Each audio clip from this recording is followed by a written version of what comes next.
जी औज़ुबिल्लाहि बिस्मिल्लाहिर्रहमानिर्रहीम। लग रहा है जी चेहरों से कि शायद थोड़ी कोई ज़रा थकावट महसूस हो रही है। कोशिश मेरी होगी जी कि अब हम स्लाइड्स ना चलाएं, क्योंकि अगर स्लाइड चलाएंगे तो दरमियान में बहुत ज़्यादा मिस करना भी इतना अच्छा नहीं लगेगा।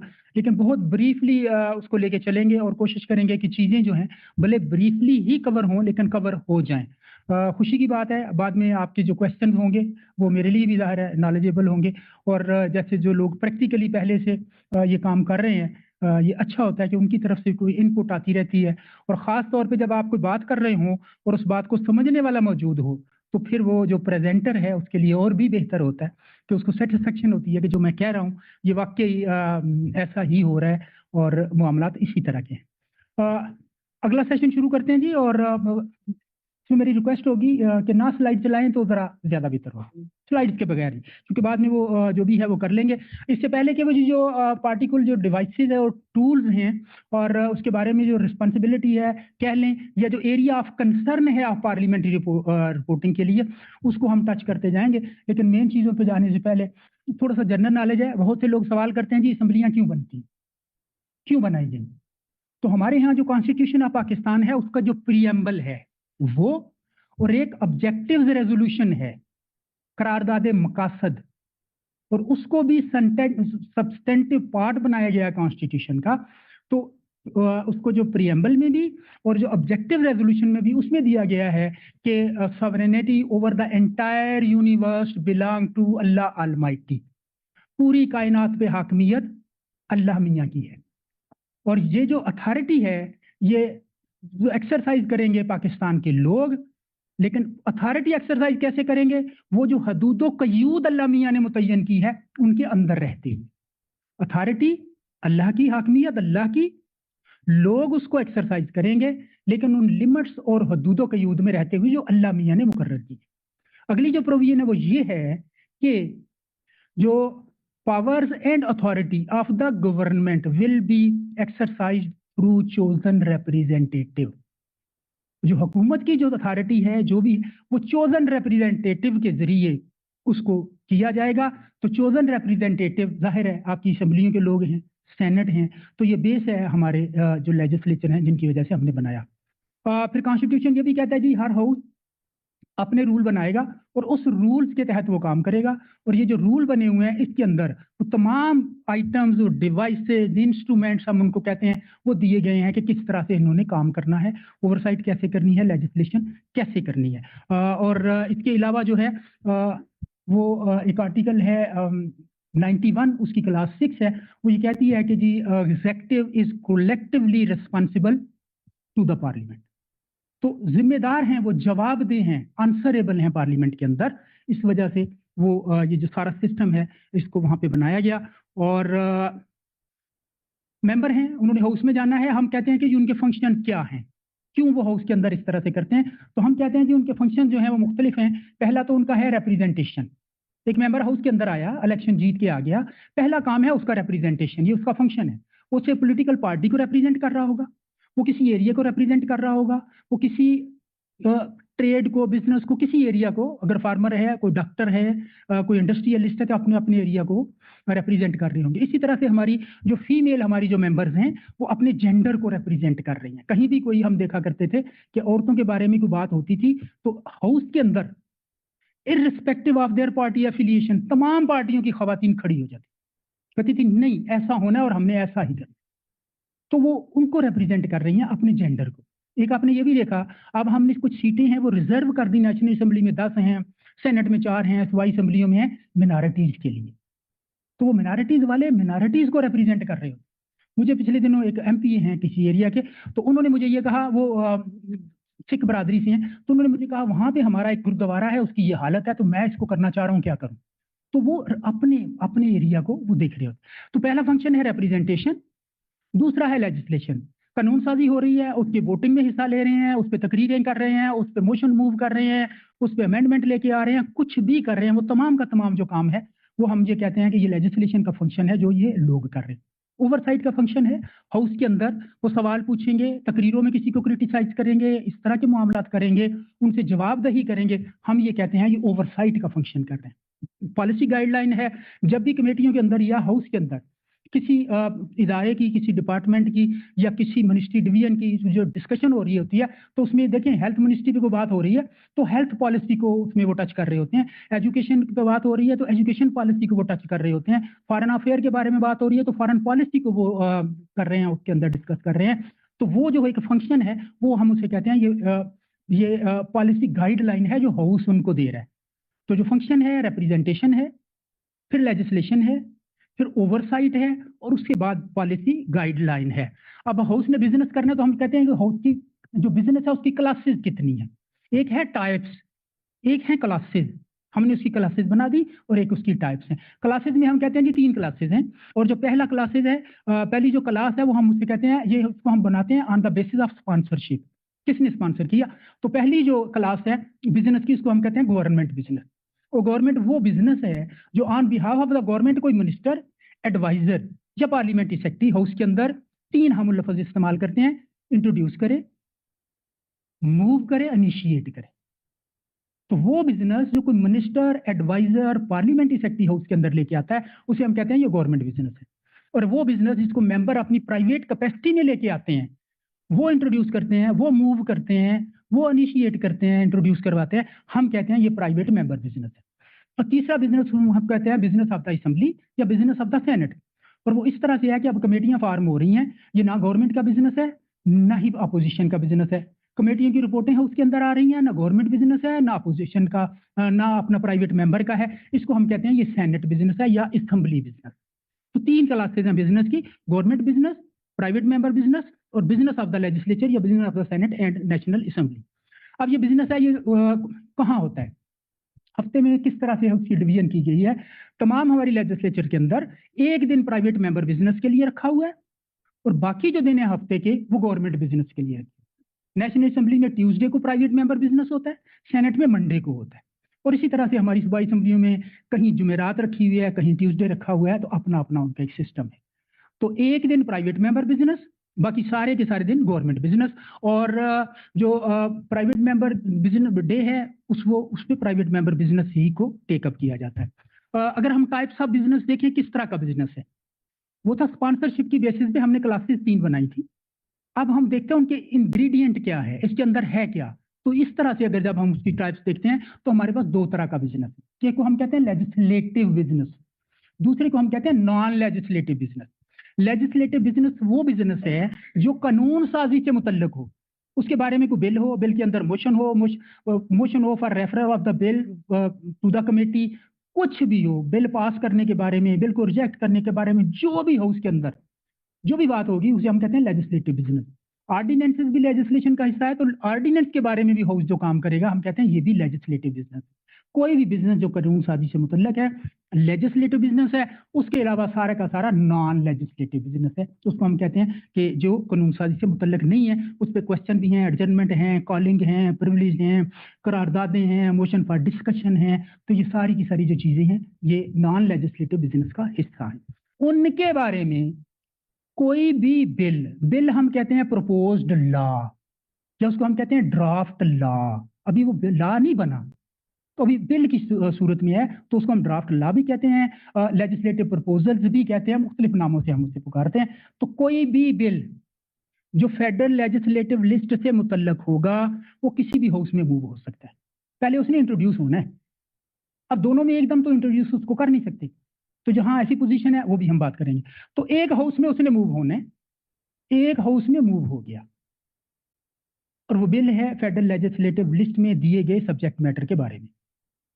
ए हाउस में मूव हुआ, ए हाउस में, मैं मिसाल दे रहा हूं, मैं असेंबली सेनेट नहीं कह रहा, ए हाउस में एक बिल मूव हो गया, उन्होंने जैसे भी उसमें अमेंडमेंट की, कमेटी में गया, सारा कुछ हुआ, जो भी हुआ वहां से पास हो गया, जिस शक्ल में भी पास हो गया। पास होने के बाद वो दूसरे हाउस के पास आया, ए में इंट्रोड्यूस हुआ था, बी के पास आया, बी ने उसे विदाउट एनी अमेंडमेंट पास कर दिया, प्रेसिडेंट के पास एसेंट के लिए जाएगा। सिंपल, ए में इंट्रोड्यूस हुआ, बी के पास गया, बी ने एज इट इज उसे पास कर दिया, प्रेसिडेंट के पास एसेंट के लिए चला गया।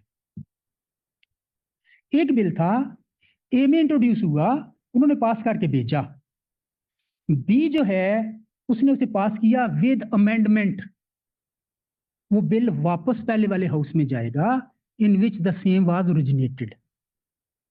पहले में अमेंडमेंट नहीं की थी दूसरे हाउस ने, तो वो सीधा वहां से प्रेसिडेंट को चला गया था। अब पहले ने पास किया, दूसरे को भेजा, दूसरे ने अमेंडमेंट से पास किया, वापस पहले वाले में आया, पहले वाले ने उन अमेंडमेंट से एग्री कर लिया, तो बिल वहां से प्रेसिडेंट को असेंट के लिए चला जाए। ये तो दो सिंपलेस्ट वे। इसके अलावा तीन सूरतें हैं। वो ये है, ए ने बिल पास किया, बी को भेजा, बी ने उसको रिजेक्ट कर दिया आउटराइटली, ये तीसरी सूरत। चौथी सूरत यह है कि ए ने पास किया, बी को भेजा, बी ने अमेंडमेंट के साथ पास किया, वापस गया, ए ने उन अमेंडमेंट से एग्री नहीं किया, फिर वो डिस्प्यूटेड हो गया। अब अगली सूरत, पांचवी सूरत, ए ने पास किया, बी को भेजा, कॉन्स्टिट्यूशनल प्रोविजन और रूल ये कहते हैं कि जब एक हाउस बिल पास करके दूसरे को भेजेगा, दूसरा हाउस उसे 90 दिन के अंदर अंदर पास करेगा, नहीं करेगा तो बिल वो रुक जाएगा। अब तीसरी सूरत है, एक ने भेजा, दूसरे ने 90 दिन पे उसे पास नहीं किया। पहली दो सूरतें थी, तीसरी जो तीन बाकी सूरतें हैं, एक ने पास किया, दूसरे ने रिजेक्ट किया, एक ने पास किया, दूसरे ने अमेंडमेंट के साथ पास किया, पहले ने अमेंडमेंट से एग्री नहीं किया, एक ने पास किया, दूसरे को भेजा, दूसरे ने 90 दिन के अंदर अंदर पास नहीं किया। तो ये जो तीन सूरतें हैं, इनमें वो जो बिल है वो जॉइंट सिटिंग में जाएगा फॉर कंसिडरेशन। और जॉइंट सिटिंग में कैसे जाएगा? ऑटोमेटिकली नहीं जाएगा। जिस हाउस में बिल ओरिजिनेट हुआ था उसमें एक मोशन मूव होगा, मोशन अगर कैरी हो गया तो bill stands refer to the joint sitting. जब जॉइंट सिटिंग में जाएगा, दोनों हाउसेज का इकट्ठा जाहिर जॉइंट सिटिंग हो रही है, वहां पे जब उसका प्रोसीजर होगा तो जब वो वोटिंग पे जाएगा तो majority of the members sitting and voting, जो वोटिंग में हिस्सा ले रहे हैं उनकी जो मेजॉरिटी जो भी फैसला करेगी वो हो जाएगा। यह है सिंपल लेजिस्लेशन। कॉन्स्टिट्यूशन ये कहता है कि simultaneously the bill will be laid on the table of the senate. उधर हम तो खड़े हुआ करते थे कि जी फाइनेंस मिनिस्टर जो है वो यूं ही उधर बजट तकरीर खत्म करें, जल्दी से उनको कहते हैं आए जी हम सारे तैयार हैं, अब तलावत वाले बंदे बैठे हुए हैं, मेंबर बैठे हुए हैं, लेकिन वहां से आके उसने ले करना है उसको। वहां इंट्रोड्यूस हुआ था, यहाँ उसने ले होना है। और जब वो ले करता है तो साथ में कहता है कि जी सेनेट इसके ऊपर अपनी सिफारिशात दे। तो सेनेट ने सिर्फ सिफारिशात देनी है, बाकी बिल की कार्रवाई असेंबली ने करनी है। सेनेट के पास रूल के मुताबिक 14 दिन है, 14 दिन के अंदर अंदर उसकी कंसिडरेशन होनी है, 14 दिन हाउस के अंदर उस पर बहस भी रहनी है। मेंबर जो हैं वो हम कहते हैं प्रपोजल फॉर अमेंडमेंट, वो देते हैं प्रपोजल फॉर अमेंडमेंट, लेकिन जब कमेटी उसको फाइनल करके हाउस को देती है, हाउस अडॉप्ट करता है, हम फिर कहते हैं रिकमेंडेशन। ये याद रखें कि constitution amendment bill joint sitting में कंसिडर नहीं होता। अब ये देखें, अब भी नेशनल असेंबली के मेंबर की तादाद है 336, सेनेट के मेंबर हैं 96 जहां बैठेंगे मेजॉरिटी किसकी है, डोमिनेट कौन करेगा? तो सेनेट को इसलिए बनाया गया कि वो जो कॉन्स्टिट्यूशन अमेंडमेंट बिल है, अगर वो सूबों में एक दो सूबा समझता है कि हमारी फेवर में नहीं है, अच्छा नहीं है, ऐसा नहीं होना चाहिए, तो इस बिल को वो रोक सकते हैं। तो कॉन्स्टिट्यूशन अमेंडमेंट बिल पास करना है दोनों हाउसेज ने, अलहदा अलहदा करना है, 2/3 मेजॉरिटी से करना है, इससे कम से वो पास नहीं होता। तो यह है कॉन्स्टिट्यूशन अमेंडमेंट बिल। और कॉन्स्टिट्यूशन अमेंडमेंट बिल की एक और भी है, हमने ये जो 25 जो इसमें अमेंडमेंट हुई थी उस वक्त हमने जो प्रोसीजर अडॉप्ट किया था, चूंकि कॉन्स्टिट्यूशनल प्रोविजन थी, वो ये है कि अगर कॉन्स्टिट्यूशन अमेंडमेंट बिल किसी सूबे की टेरिटोरियल लिमिट्स को अल्टर कर रहा हो, टेरिटोरियल लिमिट को अल्टर कर रहा हो, उसके रकबे में इजाफा कर रहा हो, उसको कम कर रहा हो, अल्टर कर रहा हो, चेंज कर रहा हो, तो वो उस वक्त तक प्रेसिडेंट को असेंट के लिए नहीं भेजा जाएगा। दोनों हाउस पहले पास कर लेंगे, लेकिन प्रेसिडेंट को नहीं भेजेंगे जब तक मुतलका सूबाई असेंबली उस बिल को 2/3 मेजॉरिटी से पास नहीं करती। यहाँ दोनों हाउसेज ने not less than 2/3 majority of the total membership किया था, और वहां सूबा जो है to be pass by not less than the majority of 2/3 majority of the total membership. तो हमने जब ये फाटा मर्ज हुआ था खैबर पख्तूनख्वा में, हमने ये खैबर पख्तूनख्वा असेंबली को भेजा था, और वहां से जब वो पास होके आया था फिर हमने प्रेसिडेंट को भेजा था।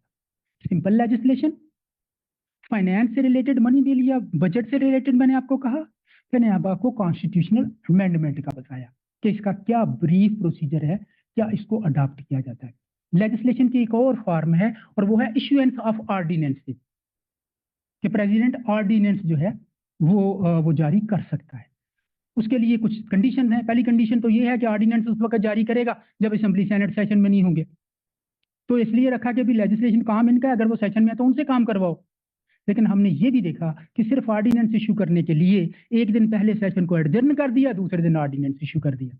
लेकिन चूंकि कंडीशन इस तरह की है तो इस दोनों सेशन में ना हो, फिर ऑर्डिनेंस आएगा। ऑर्डिनेंस का जो लाइफ स्पैन है, जो उसकी जिंदगी है, वो 120 दिन है। 120 दिन के बाद वो खत्म हो जाएगा। अगर वो जो अगर वाला मामला है वो भी मैं आपसे बात करूंगा। प्रेसिडेंट किसी वक्त भी जो वो है ऑर्डिनेंस उसको वापस ले सकता है। अब दो तरह की करारदादें हैं जो रेजोल्यूशन से आती हैं। पहली है for extension of the ordinance. 120 दिन के लिए पहले वो हुआ था जारी, 120 दिन फिर उसको एक्सटेंड कर सकते हैं। तो कॉन्स्टिट्यूशन ये कहता है कि एक बार से ज्यादा किसी ऑर्डिनेंस की एक्सटेंशन नहीं हो सकती। 120 दिन के लिए इशू हुआ, जारी हुआ, उसके बाद एक्सटेंड हुआ 120 दिन के लिए, खत्म। उसके बाद हाउस चाहे जो मर्जी करें, कोई भी चाहे दोबारा नहीं होगा। और वही है resolution for extension of the ordinance. दूसरा है resolution for disapproval of the ordinance. Ordinance जारी हो गया, हाउस में ले हो गया, किसी भी हाउस में अगर एक रेजोल्यूशन आ जाए कि जी हम इसको रिजेक्ट करते हैं, अगर वो जो रेजोल्यूशन है वो पास हो गई, अडॉप्ट हो गई, तो there and then resolution will lose the field, ordinance will lose the field, खत्म हो गया। एक एक्सटेंशन की रेजोल्यूशन है वो आ सकती है, एक उसकी डिसअप्रूवल की। तो ऑर्डिनेंस की ये लेजिस्लेशन की चौथी फॉर्म है, ये जो इश्यूएंस ऑफ ऑर्डिनेंस है। इंशाल्लाह ओपन डोर पॉलिसी जी, मैं एग्जीक्यूटिव डायरेक्टर रहा Pakistan institute for parliamentary services का, जहाँ पे हम मेंबर की ओरिएंटेशन करवाते थे। हमने तमाम सूबाई असम्बलियाँ, हमने एजेके की असम्बली, हमने जीबी असम्बली, हमने यहाँ के दोनों हाउसेज तमाम के तमाम की जो है हम जब नए आते ओरिएंटेशन। अभी रिसेंटली जो पेशावर में रिजर्व सीट्स पे कुछ हमारी खवातीन आई हैं मेंबर, और वो थे कुछ ऑफिसर थे, तो अभी मैं ये रमादा में उनका सेशन लेके आया हूँ, तो हम तो शेयर करने की कोशिश करते हैं और इसे होना भी चाहिए। एक आपने कहा जी कि फलां टाइम से ना जी अब तक लोग आ रहे हैं काम नहीं कर रहे। मेरे जैसे बंदे से जी जिसने सांस लेना वहां सीखा हो, उससे ये तवक्को तो ना रखें कि मैं किसी पॉलिटिकल क्वेश्चन पे अपनी राय का इजहार करूंगा। प्रोसीजर पे तो आप बात कर लें, लेकिन वो क्यों नहीं आती, मैं अच्छा नहीं लगता कि जी वो क्यों कोई काम नहीं देते, बिजनेस नहीं देते, दिस एंड दैट ना जी। और इसीलिए ये इदारा बनाया गया पिप्स, कि मेंबर ऐसे होते थे जी 2-2 3-3 साल उनको समझ ही नहीं आती थी हमने करना क्या। तो ये इदारा बना दिया कि जो ही वो आए उनका एक हफ्ते का लेके या इससे ज्यादा लेके उनको बताया जाए कि आप क्या कर सकते हैं और कैसे कर सकते हैं। यहाँ पे वो जो लफ्ज है ना, ये आपको पता है, यहाँ भी आपके यहाँ अकेडमी है, आप ये कोशिश करते होंगे कि जो भी आपका सेशन हो तो उसमें हम 3 चीजों को फोकस करते हैं, और इसमें जहां जहां बेहतरी ला सकते हैं वो भी हम उसको देख सकते हैं कि कैसे हो सकता है। Thank you so very much for all participant for the administration of this academy. Thank you so very much. सबसे पहले तो हमारे जितने भी कलीग्स हैं पीटीवी न्यूज़ से, current affair, PTV home, PTV world, बाकी जितने भी जोन पे चारों सेंटर्स के, उन सबको दिल की गहराई से वेलकम करते हैं। ख़ास तौर पे मैं शुक्रगुजार हूँ हमारे आज के चीफ गेस्ट चौधरी मोहम्मद सलीम साहब, डायरेक्टर करंट अफेयर, स्पेशल उन्होंने टाइम निकाला। अभी भी बैठे हुए थे तो उनकी कॉल भी आ गई, तो मीटिंग में मैं कहीं आए हैं, मेहरबानी करके थोड़ा टाइम दें। और इससे ज़्यादा शुक्रिया अदा करते हैं टाइम निकाला है जनाब सुलेरी साहब, अनवर अली साहब, एक्स सेक्रेटरी सेनेट। तो बहुत ज़्यादा चीज़ें हमने सीखी हैं उनसे, क्योंकि मैं जैसे बटला साहब बैठे हैं और श्याम साहब बैठे हैं, भट्टी साहब हैं, गद्दे साहब, सारों में हम करते गए, असेंबली सदर भी हैं। तो जो चीज़ें उधर हमने की हैं वहाँ यहाँ पे आके वो देखी हैं, और जो स्लाइड्स हुई थी और ख़ास तौर पर जो बिल की बात थी वो हमें बड़ी मालूमात मिली है। आपका सर बहुत शुक्रिया।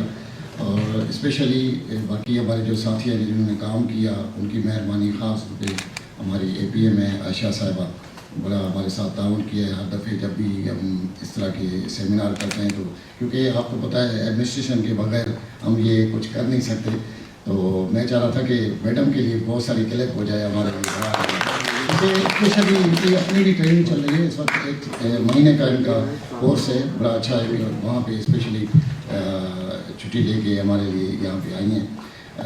अनिला सदब साहब हैं, ये पूरा सेट आप देख रहे हैं, इन्होंने माशाल्लाह कमाल किया है, अच्छा मेहनत की है। कल मैंने देखा रात को 8 बजे तक यहाँ पर मौजूद थी।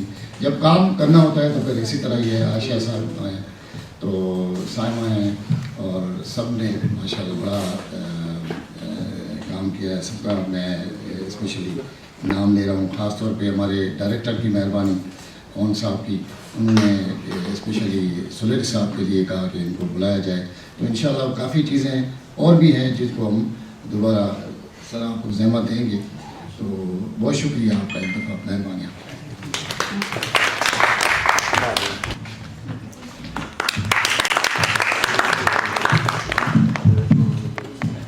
बिस्मिल्लाहिर्रहमानिर्रहीम। मोहतरम जनाब जाहिद हुसैन जदोई साहब, कंट्रोलर ट्रेनिंग एकेडमी, मोहतरमा आयशा साहिबा, admin and personal manager PTV academy, जनाब अनवर साहब पार्लियामेंट्री सेक्रेटरी रिटायर्ड हैं, और बाकी जो हमारे न्यूज़ करंट अफेयर्स और होम से आए हुए दोस्त हैं, सबको अस्सलाम वालेकुम। पीटीवी जैसा कि आप सबको पता है, वक्त के साथ साथ अल्हम्दुलिल्लाह ग्रो कर रहा है। अभी कल ही हमारा एक नया चैनल पाकिस्तान टीवी के नाम से लॉन्च हुआ है।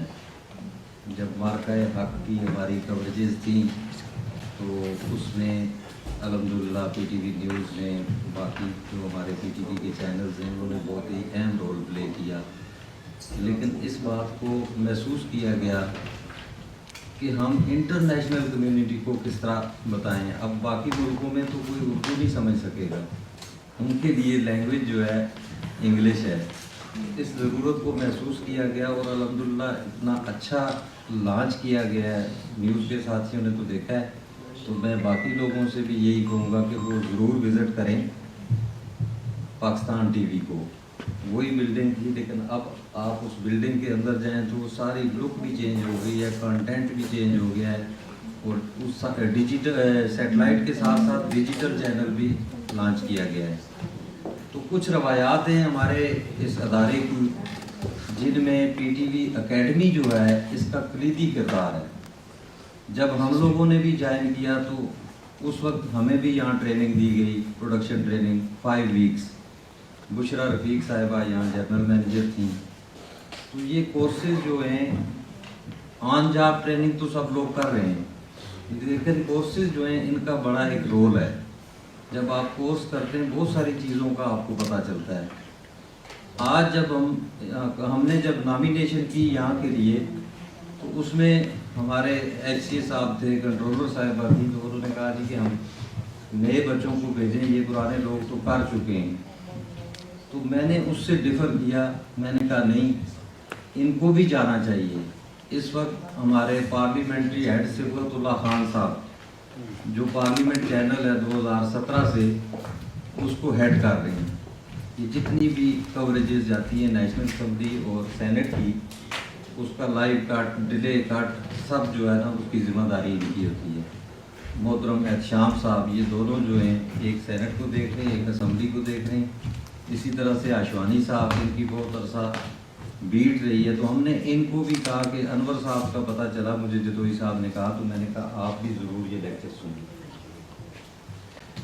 तो ये पार्लियामेंट्री रिपोर्टिंग का जो है, इसके बारे में मैं ज़्यादा नहीं आपका वक्त लूँगा, क्योंकि आप अच्छा लंबा खासा चौड़ा लेक्चर सुन चुके हैं। आशवानी साहब की गुफ्तगू से आइडिया हो रहा था। तो ये चीज़ें सीखने के लिए अल्लाह ताला आपको कामयाबी दे, और कोर्सेज जारी रहने चाहिए।